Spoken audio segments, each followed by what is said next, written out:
Sounds like a plan. Yeah. So yeah, like Rachel said, if you have, most of you know me, I'm Ron. And if you have anything that you'd like to ask in the chat, go ahead and do that. And I'll sort of be manning the chat to see if we have questions that we can throw in the middle of the conversation. So, I guess we'll just get started then. Yeah, let's do it. Okay, welcome to now I've forgotten what we were calling this. Let's chat coronavirus. Let's talk coronavirus. Let's talk coronavirus. Okay. I am Rachel Bergstrom. I am an associate professor of biology, or soon to be associate professor of biology. I also teach in the Health and Society program. I teach emerging diseases at the college. And I work with a lot of students who are interested in health professions. Go ahead, Ron. All right, and I am Ron Watson. I teach in our political science program as well as our health and society program. I'm currently one of the co-chairs of health and society. And yeah, here to hold down the social scientific health policy part of our conversations. And we have several special guests today. We have somebody from campus and somebody from off campus. So first of all, Eric, do you want to introduce yourself? Sure. Eric Boynton, Provost and Dean of the college. This is it might be like 9 months now. Mm-hmm. So I think so. Gestating for 9 months and here I am. Yeah. Hooray! So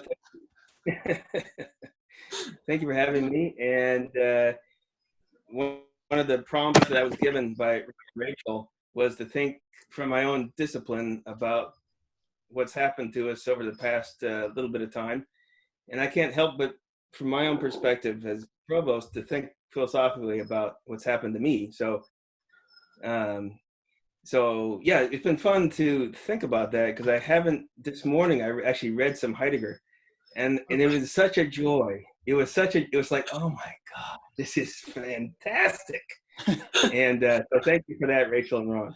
Yeah, you're welcome. You're welcome. I won't unleash on anybody, but yeah. And then, Eric, you have found us a really exciting connection that's related to our one of the topics that we're going to be talking about today. So please introduce Renee and Scott. Yeah, so Ron, in one of the preparatory emails, Ron said, geez, I really want to talk about Sweden because I know that they're doing all sorts of nutty, crazy stuff. I think those are technical terms, nutty, crazy. Yes. And I thought, geez, I remember overhearing Renee talk to my spouse, Julie, a few days back, and Renee was talking about all the things going on in Sweden, and so it popped right in my head, and I thought, geez, Renee and Scott would make a perfect addition so that we can get kind of someone on the ground there right now with an interesting perspective on COVID in Sweden. So I've known Renee and Scott, is it like pushing a decade now, or maybe 8 years? Is that about right? Yeah, certainly close to 10 years, if not. Yeah. So we were both living next to each other in Pittsburgh, and so yeah, Renee and Scott have been close friends for us, and we watched their kids grow up, and so it's great to see you. So what time is it right now for you all? 11:20, 11:10, yeah. 11. Oh, all right. Then we better get this show on the road then so you all can get to sleep. Our nighttime windows. Yeah, no sun. Yes. Well, yeah. So real quick. So Renee, your last degree was where, Renee? So I have a certificate from Bethany Theological Seminary in Indiana, but I went to undergrad at University of Miami in Florida. Right on. And then Scott is a nuclear scientist of sorts, right? Is that right? I do some nuclear engineer. That's quite the combination there. I really like hearing when people find people for partners who are vastly different ends of the spectrum, science and more humanities based. That's really exciting. It is. So one of the things that we want to start out with is it's a reminder that we are also living in this pandemic, each us are experiencing this. And so last week we found out that all three of us, Ron, me, and Scott Bierman, were living with toddlers at the time. And so that provides its own unique experience. But I just wanted to check in. How are you currently coping with the pandemic and the various different versions of maintaining some sort of physical or social distance? So Ron, go ahead. Yeah, I mean, and so for everyone else, go ahead and let us know in the chat so we can read off some of them. But yeah, one of the things that's happening on my end is I've been in 3 different virtual happy hours over the last week, and it's making this experience more bearable, right? I was in one with some friends that were sort of spread all over the place, but mostly in California, and I just was struck by this feeling, and someone said this, it's like being in a bar. And it really felt a lot like being in a bar, especially with the drinks that I had mixed up. So yeah, that's been good. That's been good. What about you, Rachel? What have you been doing? Well, I finally hit yesterday was my first day of, oh my gosh, I cannot do this anymore. But I continue to run. We continue to think about how a schedule can keep us sane with the toddler at home. Mm-hmm. Now I'm trying to add to my schedule a little bit more time for some more recreation type things. The sun today, I sat outside today. That really helped me feel a lot better. I know that I keep reminding myself too, and having some good chats with myself about how this is going to be just kind of this constant roller coaster, and that's okay. I can cope, and it's just recognizing that has been helpful. How about you, Eric? What have you been doing? I've been working. You've been working hard. Thank you. Yeah, so that's about it. Yeah. Well, we're glad that you took a break to get here to talk with us. And Renee and Scott, I know that it's a little bit different. There's a different approach in Sweden to response to the pandemic. So how has your life been normal or abnormal under the circumstances? Well, you're working at home right now. Yeah, I started working at home quite early, I would say, because my company is an American company, so they have to answer to American vice presidents, and they couldn't keep the office open. So I'd say they were one of the first to close the office and work from home exclusively. We also had a COVID. Someone turned up from a ski resort in Austria, so we had an early event at our office that required us to shut down early, I would say, and clean the place, and then it was decided we just work from home. Yeah. Oh, that's got to be. Yeah, that's complicated, being a international situation with a United States company or an American company, I'm sure. Well, that actually brings up an interesting point for me, right? So you made a point of saying that you work for an American company. Now, that I assume, and again, this sort of leads a little bit into our conversation, I assume that means that stands in pretty strong contrast to what's happening with Swedish companies. Well, 3 weeks ago, it was in contrast, I would say, to most of them. But today, I think that Sweden's very much in the same type of behaviors as the rest of the world. I'd say definitely this week, with the exception of schools. I think at least there's exceptions, but I think a lot of things are in line today. Well, then Okay. So it might actually. Renee, you're teaching, right? I mean, in schools, right? So I'm a middle school English teacher here. I teach 7th, 8th, and 9th graders, and I could use a little bit more social distancing right now. We are on full regular schedule. Our challenges have been they're trying to enforce a fairly strict rule about anyone who shows any sign of illness things that you would normally say, oh, I have the sniffles, I have a cold coming on. No, you're not supposed to be at school. You're not supposed to be in the workplace. So they're trying to maintain that and also say, but we're continuing with the general school year. So the attendance in my classroom ranges wildly. I have had some classes that are down to 60%, nearing 50% attendance. And I had a class today that I think I had one student absent. A real challenge for our school and schools across the country has been the absenteeism of the teachers, because we have 3 small children, 3 school-age children. So for example, I wasn't at school on Tuesday and I won't be going again Thursday or Friday because one of our daughters has a cough. And we kept her home a couple days last week also, and then she went back Monday and her cough started up again, and the teacher said, no, she should not be here. We don't want her here to keep her home. So now we're balancing out keeping her at home. Sweden has a very generous system for parents staying at home with the kids. So there's not been much backlash from that. It's just me saying, okay, I have to stay at home with my daughter, and many other teachers having to do the same thing too. But it makes the scene at school constant chaos, trying to find substitutes where they can, and some classes are just canceled, that's maybe one thing for university students when you do that with 13, 14, and 15-year-olds in place in the school building. That's a little bit more chaotic.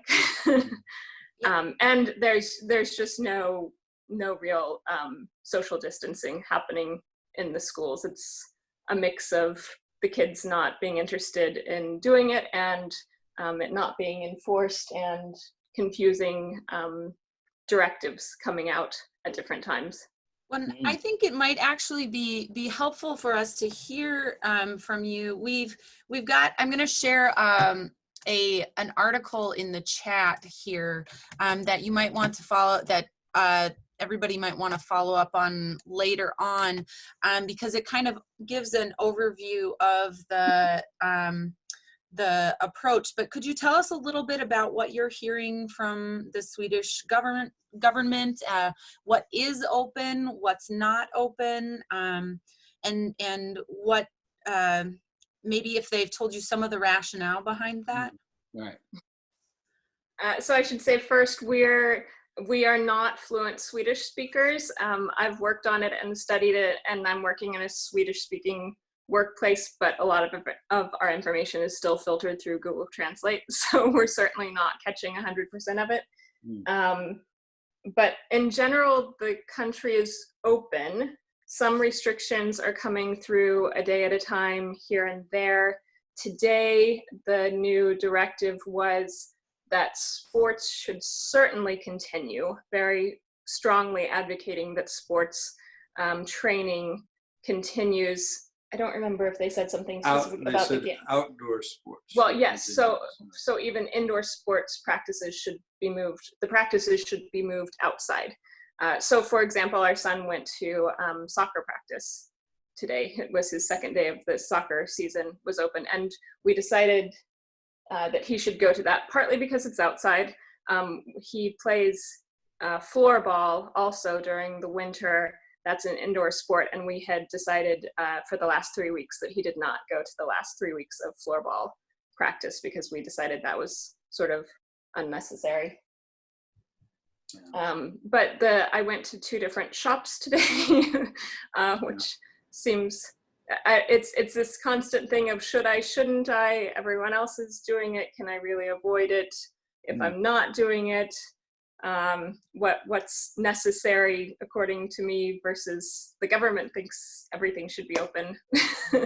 So yeah, but I mean, certainly people are not in the shops to the same level. You see that places are empty, trains are empty, buses are empty. I mean, it's visible that people are making an effort to avoid each other, but they're not closing things down. Particularly, they're not legislating laws about how people should behave. They're giving recommendations and relying on Sweden as Swedes to be responsible and to do the right thing on their own without laws. So that's really interesting to me, right? So like on the one hand, like I hear that and I think, well, you know, if you've got the cultural sort of mechanisms in place to have that sort of social control, then maybe it's okay. But on the other, when you look at the way that the rest of the world is reacting, and even at least based on the articles I've read, it seems that the COVID death rate is the highest in Sweden among the Scandinavian countries. It's still obviously low, but I mean, has the government been more or less sort of silent on that, or is it just that they're preferencing something else like economic activity, or I don't know. I'm just really, I mean, this is sort of extraordinary because Britain clearly wanted to go in the same sort of direction, and then there was such a backlash that Boris Johnson sort of backed off of it, right? So yeah, if you can just comment a little bit on that. So the statistics are really hard to judge because the death rate is probably silly in Sweden because they do not test people unless they're over 70 and almost surely have it based on their symptoms. So there's almost no testing going on compared to other countries. So you'll see so many thousand people have coronavirus in Sweden, but it's surely much, much higher number. So the death rate, I don't think we really have a handle on. So I'm morbidly following an app throughout the day that's updated with the hospital's information for Swedish hospitals. And so for the statistics right now say that there are 5,009 reported cases in all of Sweden. But then if you look at the number for how many people are in intensive care, it's very close to 400. So by that number, 7% of the cases confirmed are in intensive care, which is of course a crazy amount. But basically, until you present at the hospital needing professional medical attention, as in staying in the hospital, not being seen by a doctor, but until they're ready to say, yep, you have to stay here, they don't test you. So our numbers are very far off. 60 people, unfortunately, were reported to have died of COVID today, which is the highest number by far that they've reported. But the chart is not, it does not seem to be maintaining a low curve. It seems to be spiking right now, which is what some people, us included, have been concerned about, that it's not being taken seriously enough. And I think that the numbers are starting to show that. They also said today to forewarn people that they're realizing some numbers have not been reported. So the next few days, some of those numbers are going to catch up. So we're going to have an artificial spike in numbers also. Wow.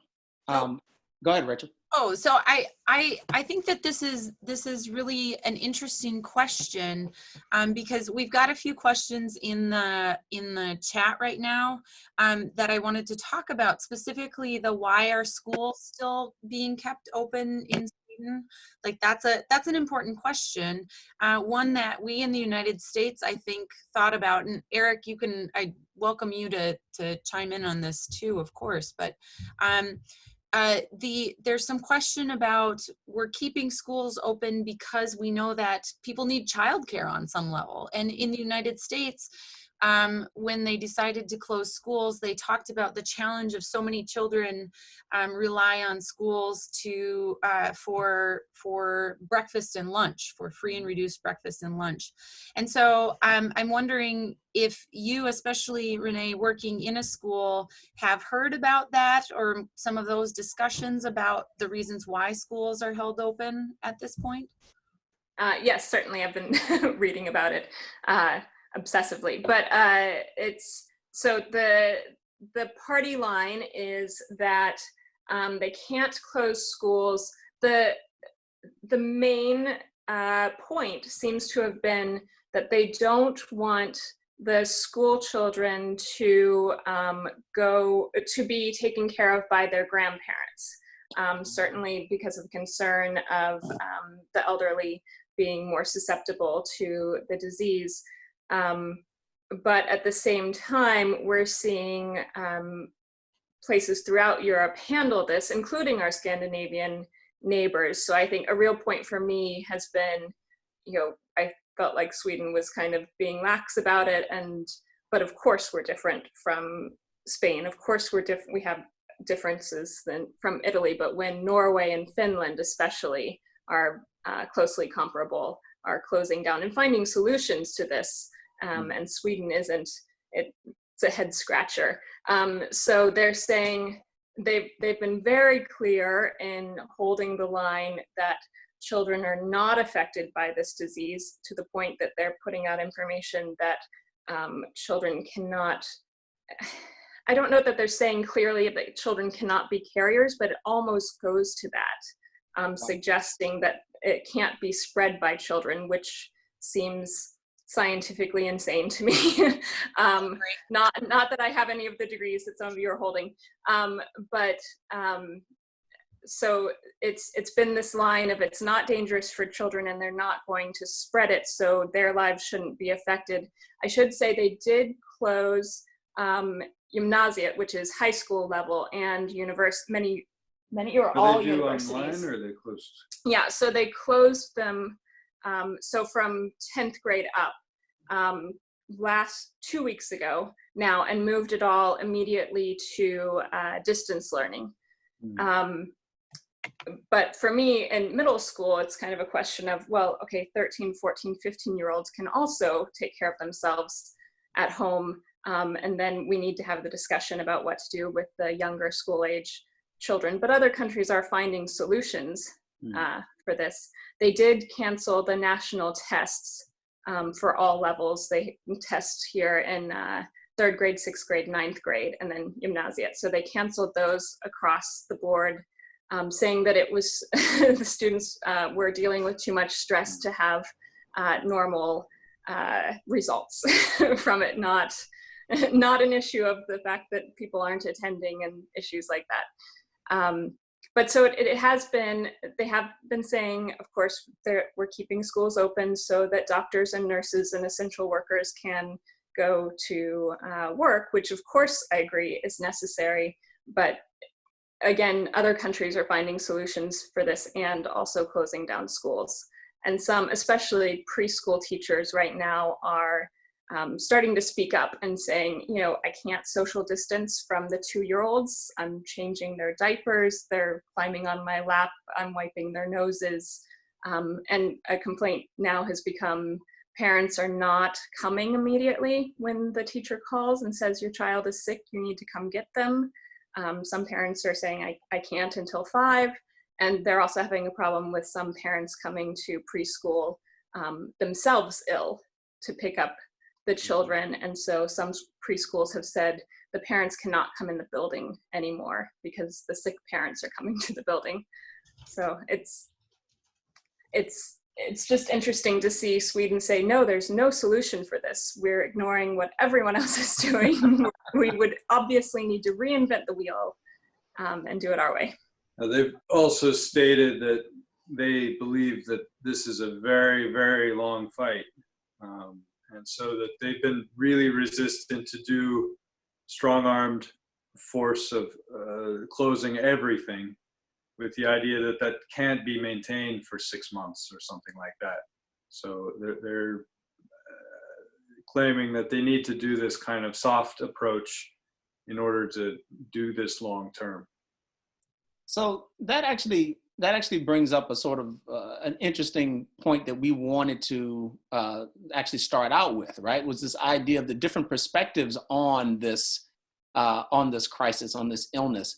And for me, that feels like a good segue. So we can talk about like, well, clearly Sweden has this idea that this is a long term. We have to think about this in the long term. We can't shut down the economy sort of indefinitely. And that's a view that I think certainly the United States initially, the Trump administration, but others as well.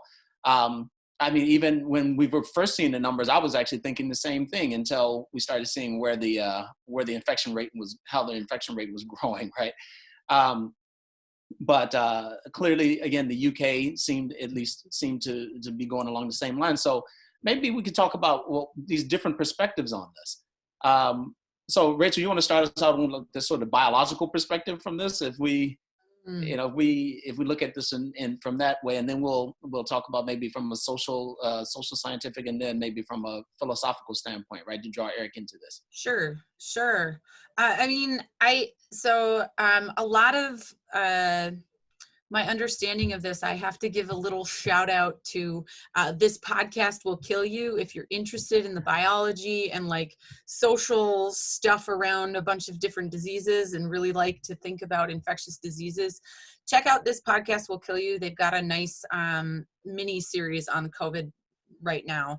But I think that when you think about a viral disease and a viral disease in a population, viruses, and this is my current COVID virus here, these viruses, it's just, I love it. It's fluorescent. These viruses have to be in a host cell to make copies of themselves. And so a virus, so bacteria and worms and stuff, they can really make copies of themselves and grow and spread and go everywhere just on their own, because they have the machinery to do that. So viruses have to be inside a host cell. And for this particular virus, it seems like it probably came from bats, first of all. So it could be in a bat cell, or it could be in a human cell, and then it makes copies of itself. And as it makes copies of itself, the host then sheds the virus.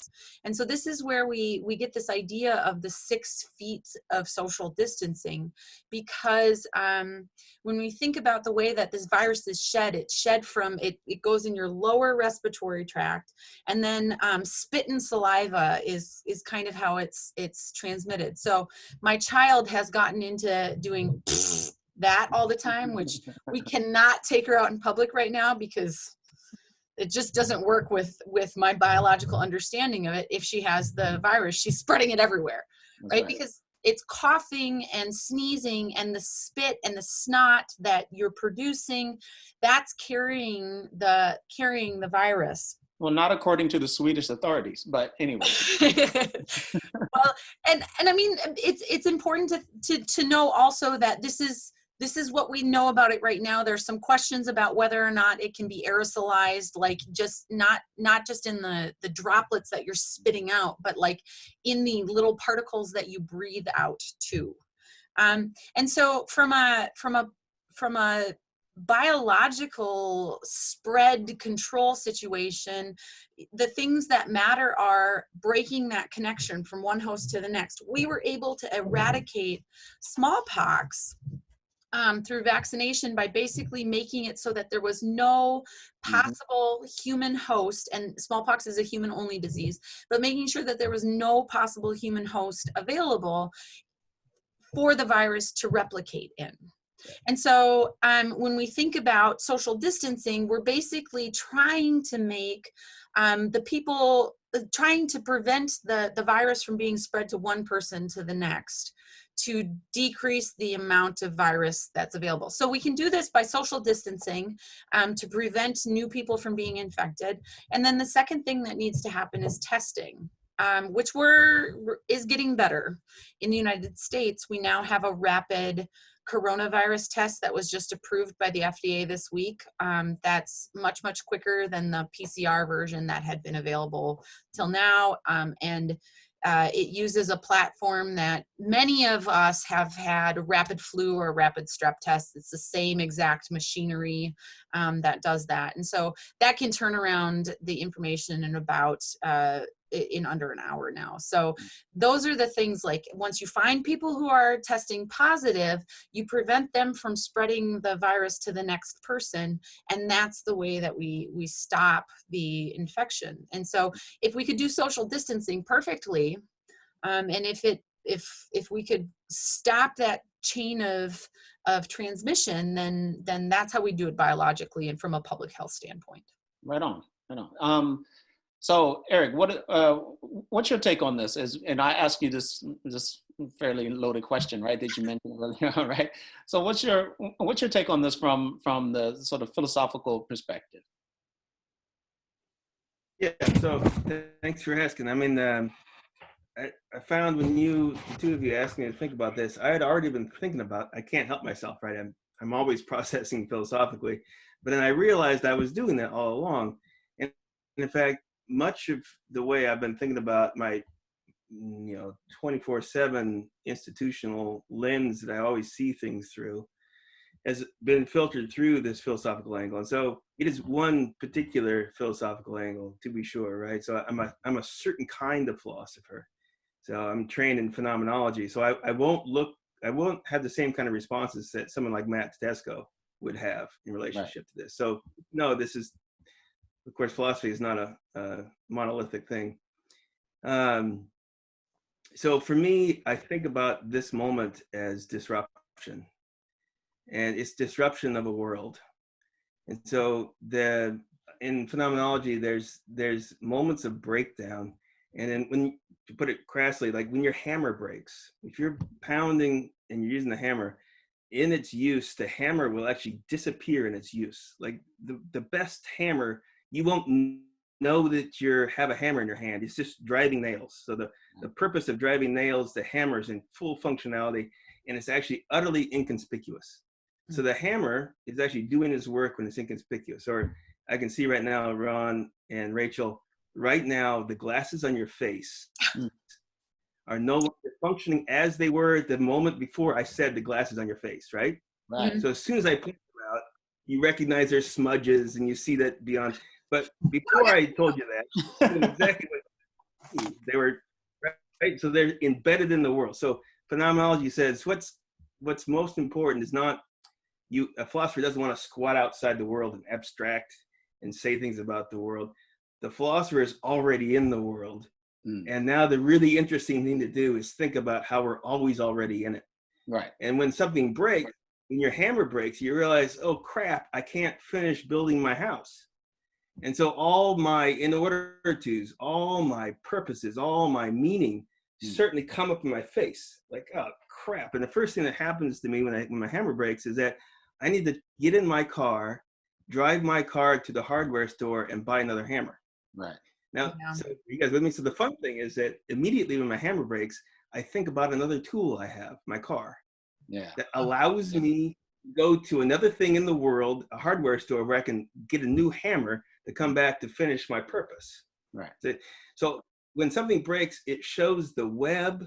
If you're thinking about it from a philosophical point of view, it shows the web of interconnections, the ways in which everything that's happening to me is already linked together. Yeah. But in breakdown, all those things momentarily come to the fore. And as a philosopher, I just love that, because you don't need, like, to put it, I'm sorry, you don't need crack cocaine. You just have philosophy. Like, it's the most amazing thing. Man, I'm going to quote you on that. Holy cat. That's recorded now, so that's going in there for posterity, buddy. Yeah, I mean, funny enough, Eric. I mean, I actually think that's an important perspective, because part of what I see here is this issue of this crisis is potentially creating a critical juncture, right? And this is idea in political science from Paul Pearson and a number of other thinkers in this about path dependency. Right, is that when you're on a particular track, or maybe a better way to think about it is events at point A have a disproportionate impact on what happens next, right? On events at point B, C, and D, and on down the road.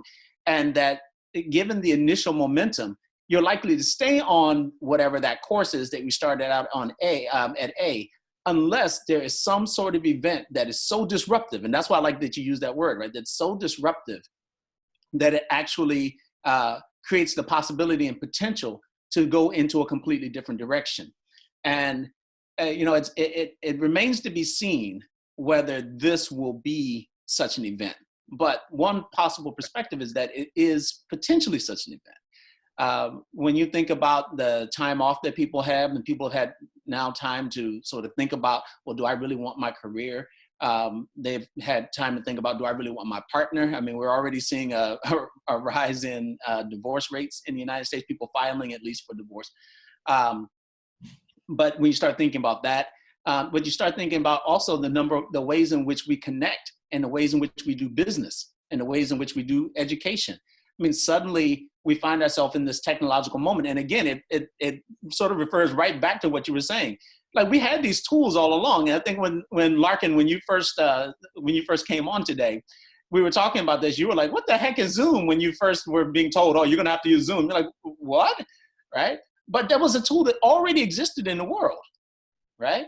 And so for me, as I look at this from that path dependency perspective, a lot of me wonders, much of me wonders if this is indeed a critical juncture. That now, you know, for all of us who were resistant to doing meetings and to doing all sorts of other meetups online, if this is now our new normal, right? And even if the virus fades into the background, that it'll be like, you know what? We can still do academic senate this way, right? Or we can still do, you know, some sort of program or study, or maybe even think about doing a form of study abroad that's like this, right? I mean, there's so many ways in which this might be transformative. So, of course, we sorry. think about the 1918 influenza epidemic, and, you know, despite the incredible social changes that happened then, right? People refused to talk to each other. They refused to touch each other at all. We did not see the sort of lasting change. So who knows, right? And public health is staying, but we'll see. Eric, how do you think about then everything has been blown up, and now you're seeing these connections? What do we do with that? How do you process that to move forward? Yeah.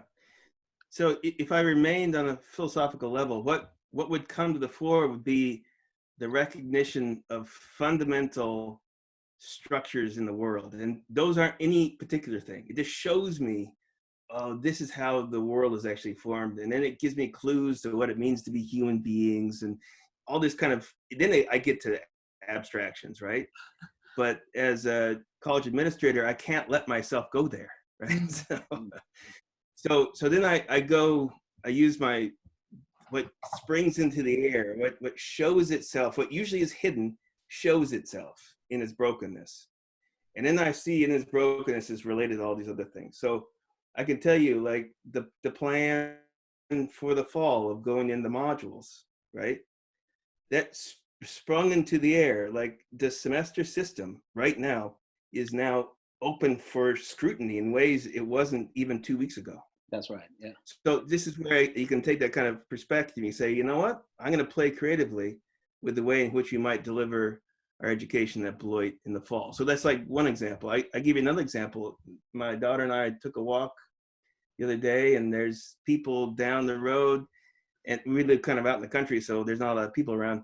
And the first thing that popped in my head was the zombies. Like, there's danger. Like, there's people there. It's like, don't get near, right? Said, right? And so that's the first thing that comes to my head is like, the people show up differently now. And it allows me to show I'm always in connection with people, but then I got to think about how it's been slightly off or askew in this certain COVID moment.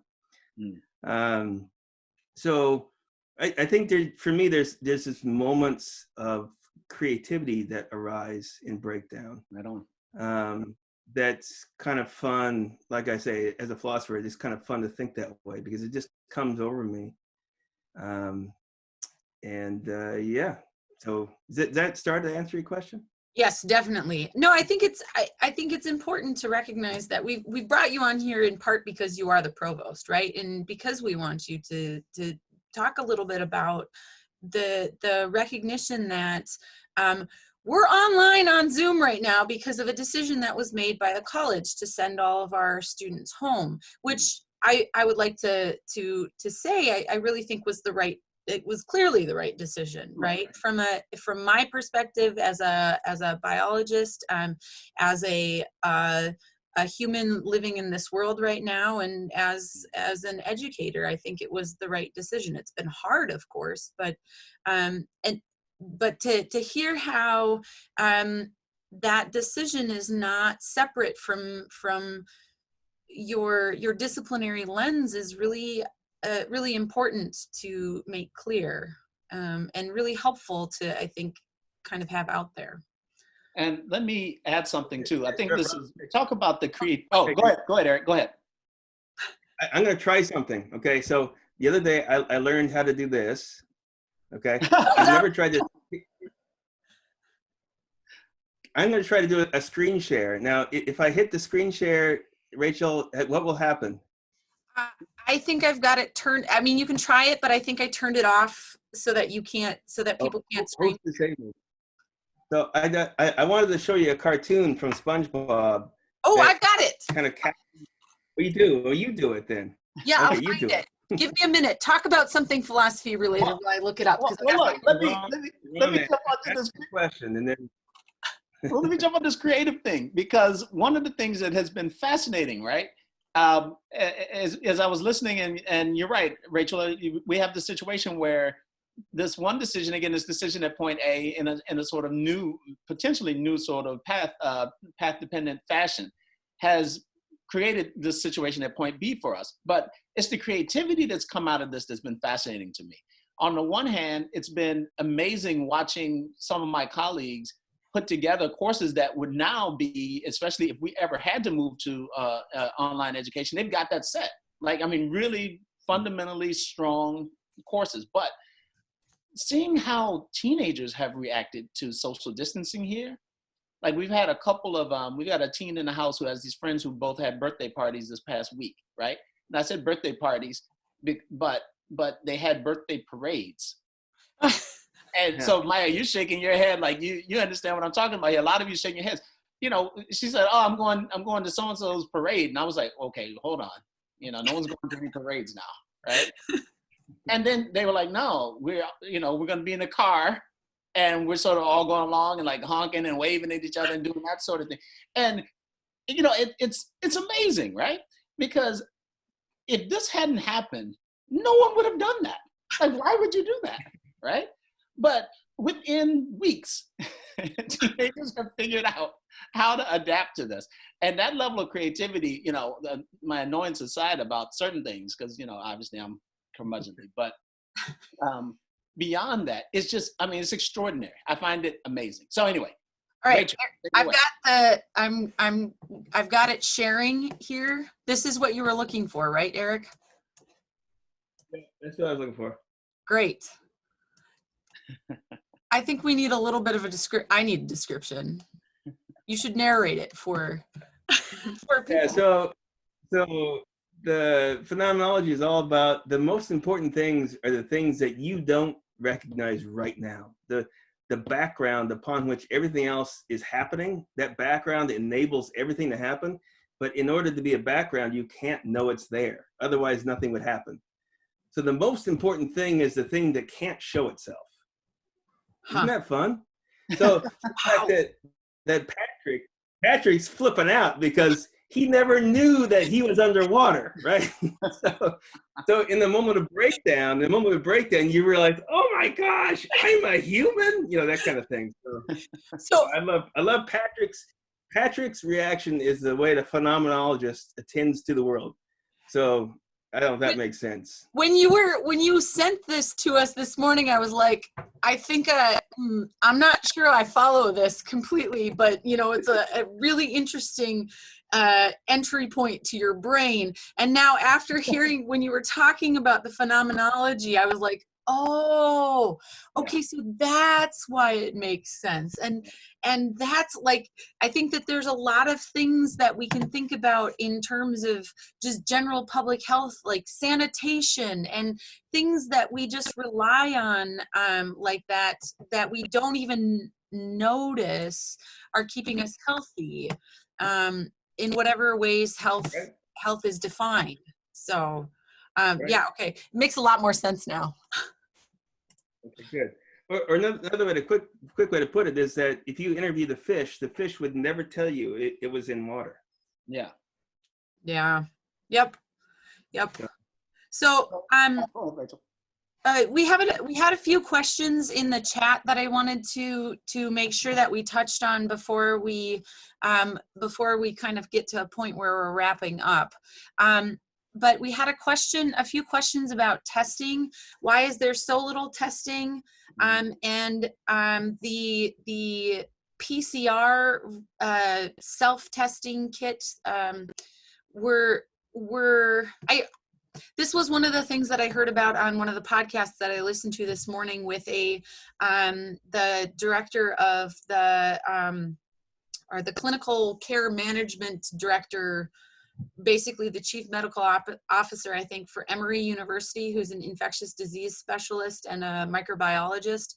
They were talking about this question of why are we not testing everybody? What are we going to find out when we test everybody? What are the benefits of testing everybody versus what we're doing right now? And she was talking about how she's the person who's making the decision about who actually gets tested using their in-house testing methods. And this was the middle of last week. And she was talking about the people, so like in Sweden, the people who are getting tested are the people who are really, really sick.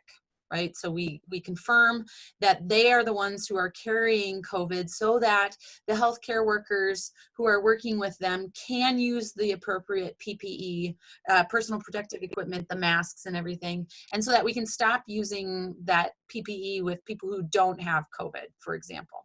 But she was talking about that, that it was a difficult decision to make, but they had come up with these clear criteria. Mm-hmm. And so as we move forward, one of the things that we're going to see is that the number of people who are being tested,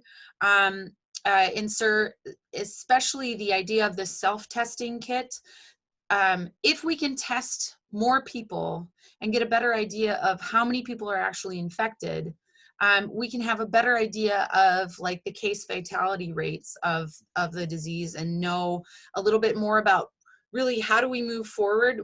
What strategies are working? We get back to this question of the Sweden strategy, the Iowa strategy, because Iowa has just closed essential businesses, but they don't have a stay-at-home order. The Wisconsin version of it, which is stay-at-home, except for essential stuff. So we can't necessarily answer a lot of these questions until we have a better idea of how many people are infected. And I'm trying to make some connection to your phenomenology explanation there, Eric, and I absolutely can't, and so this feels really non sequitur. So it's easy, Rachel. It's easy because testing is a thing that is in the background all the time, right? That's it, Eric. Right, and then at the end of the day, when everything explodes, we realize that we actually weren't in a sufficient place around it, right? And that now testing, which we had just taken for granted as this thing that could always be done, that in fact it was not being done at a sufficient level, right? Yeah. And so it's causing us to now reevaluate what teaching is. I mean, what testing is and how it should be. But I wanted to mention a couple of things here. So the chat's pretty lively over here, right? And we're seeing a lot of things from everything from, let's see. So Leslie, you and George both, so George, you were talking about the difficulty of trying to do like lab demonstrations online. And I think that was one of the major concerns for all of us when we heard that we're switching online. And so I would like to ask if you have a comment about that you can share with us about what the level of success has been around that for you.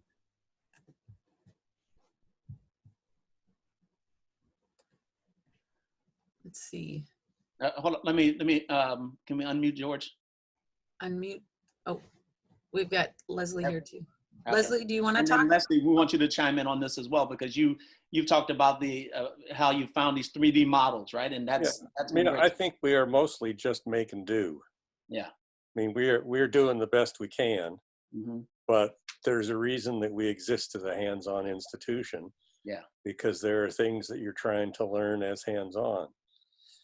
So, yeah, we can video stuff and we can do models, but I really want the students back. Yeah. Yeah. I mean, I think we definitely feel that way. It's the energy, man. It's I'm learning to love this. this way, but you know, I realize I feel a lot of, maybe I'm sort of an energy vampire or something. I feel a lot on the energy of you all, right? The souls of the youth give me strength or whatever. Leslie, go ahead.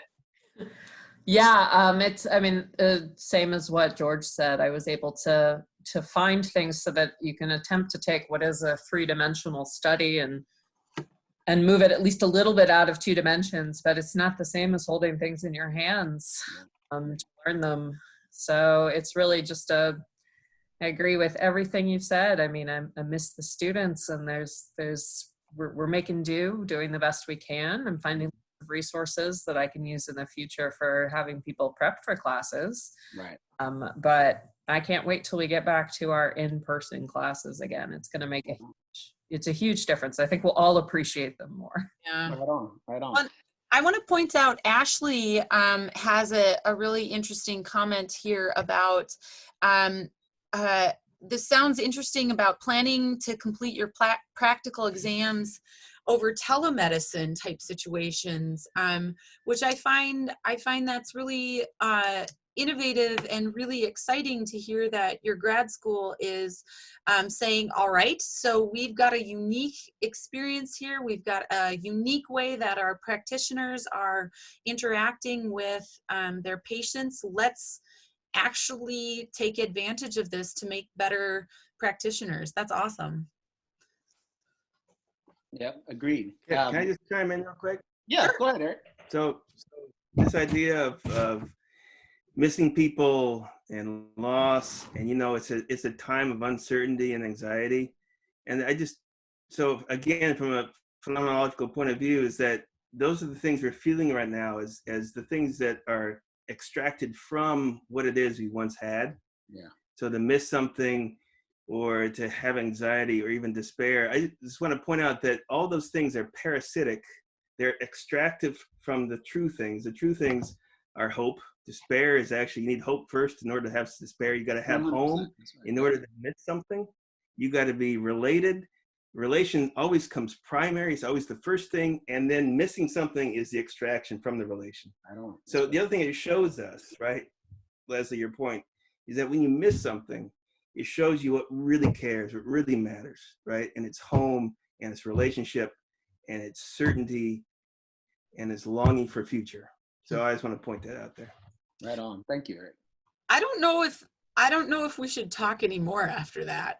No, I mean, I feel like that's it. I'm gold. I mean, we can sort of drop the mic on that. Thank you, Eric, for that.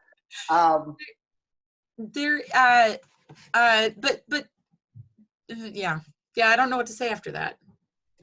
Well, I mean, I don't really think there's a whole lot to say. I mean, at the end of the day, this is part of, I think, why many of us became educators. But I also want to point out something too, and it does sort of tie into that. So Maya, you said in the chat that your little sister's school got all the teachers and administrators together and had them do a sort of parade drive-by through the neighborhoods, right? And your sister was so excited about it and Yes. excited to see your teachers, see her teachers. And I think that recognition of what it is that we had and what we lost, in some respects, this could actually force us to actually see that again. You know, we get into this space, right, where it's like, oh God, you know, here, especially, you know, if you're dealing with younger students and their difficulties, and even the younger students themselves are like, oh, I hate school. I'm tired of going and this teacher, that teacher. And now all of a sudden that you cannot go, you recognize, wait a minute, there were so many things there that actually were meaningful. Even seeing Mrs. or Mr. So-and-so and, you know, his snarkiness or whatever, that now I miss that because now I'm stuck in my room, right? So there's a way in which I think that this has the potential to force us all to rethink. I even missed the copier. Me too, George. Me too. I hate copiers. That's been the great thing about this, not having to deal with this damn copiers. But there's a way for us to all sort of reevaluate and sort of reemphasize what is real and what was meaningful. So let me take a look in the chat and see what else. Rachel, what do we have in the chat here? So Grace has said that they've been asked to not do parades because it actually violates the stay-at-home order, and I think that I understand that completely. Yeah. There's a lot of different ways to interpret this, and And I think that one of the things that we in the United States are seeing is that there's such a piecemeal approach to these sorts of stay-at-home orders. Yeah. There's not a uniform decision across the country, because we don't have a clear directive from the federal government, which is in some ways really problematic. And so I think it'll be interesting to see how that impacts the difference in the ways that our states are going to see the peak of this. And it looks like Larkin has a question. Yeah, go ahead, Larkin. What's your question? Well, and I just wanted to bring up that, like George was saying, like Wisconsin is making their own rules, and then Illinois is making their own rules, right? And then Beloit being right on the border, like what do you do then, right? Like I'm living in Portland, Oregon, which is right on the border of Washington and Oregon. And so Washington's where they had the first COVID-19 case for the United States. So they have had a bunch of cases. And then Oregon's kind of like, we're doing kind of okay. So we really pumped the brakes on doing a lot of things. So we've got a lot of people who actually work in Portland but live in Washington and are doing that commute. And they're like, I'm a little confused about whether or not I can go to work because there's a stay-at-home order here and not one here. And it's craziness, right? Because we have states doing their own thing and we're treating it like each state is its own little isolated pod, but really we have a bunch of people who are connected to all different states. And I don't even want to think about what it's like on the East Coast where you could drive across 5 states in a day. Yeah. And I think that this is going to be interesting to look back on. It's going to, I mean, to bring this, we've got about 2 minutes left. To bring this back to kind of where we started, we've got a bunch of different countries with a bunch of different governmental systems with a bunch of different approaches to how we're really managing this. From the model in China where the government provides for the people and the government is the one who it comes in and takes care of it, to Sweden having a very specific approach of really trusting in its citizens to do the right thing, versus the United States where we're a country of states that are working in various different ways as they see fit to try and control this on a more local scale. And I think it's really going to be important for us to pay attention for the next several months, and then to come back to it and look at these case studies of how the virus is managed, how the disease spreads through the United States, through the many different areas in the world that are, well, across the world, right? So I think that that's the big thing, just paying attention, right, is really key at this point. And so we have reached the end of our time. So a huge thank you to Renee and Scott. Yes, thank you.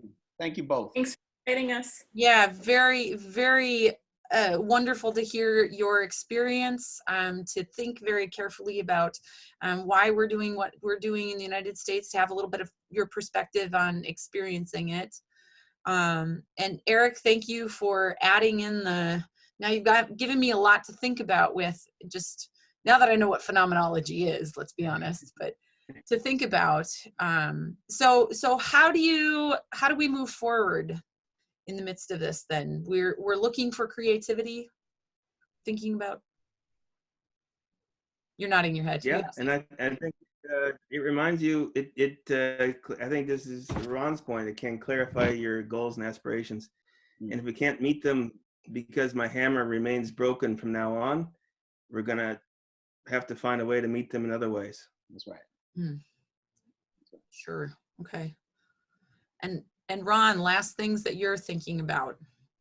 Yeah, I'm just, as I mentioned in the last episode, we know that national organizations, governments are always sort of planning for the last thing, right? And so, as has already been said in the chat, I think there's going to be a lot that comes out of this, and that piecemeal response that you see, if this event is significant enough, and I think that it might be, given the economic impact.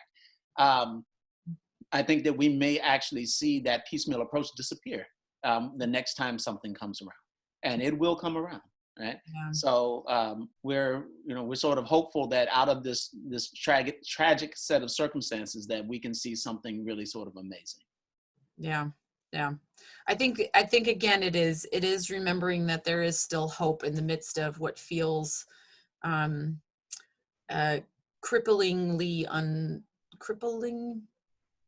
I'll accept it.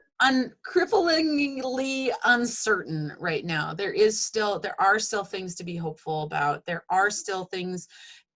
When I think about even just the basic biology of the situation, I still am hopeful that we will develop immunity to this somehow, and we will get to a point where it is manageable. We've seen that before, and I do believe that we'll see this again. So. Well, at least it's not silicon based. Yeah, no kidding. All right. So, well, thank you everybody for coming today. Thank you for those of you who are listening to this later on, and we'll be back again next week. We're starting, I think we've got we've got several different options for guests, so keep track of the emails that we're sending out, and we should be up on the website with more information about who our next guest is going to be. So thank you again. Tara, we're coming at you. Yeah, Tara, we're coming for you. But thank you, everybody. And please, if you have questions that you think of over the next week, send them to me and Ron. We love to have starting points for our discussions every week. So thank you. Take care, everyone. Be right, well. Take care. Good night. You know,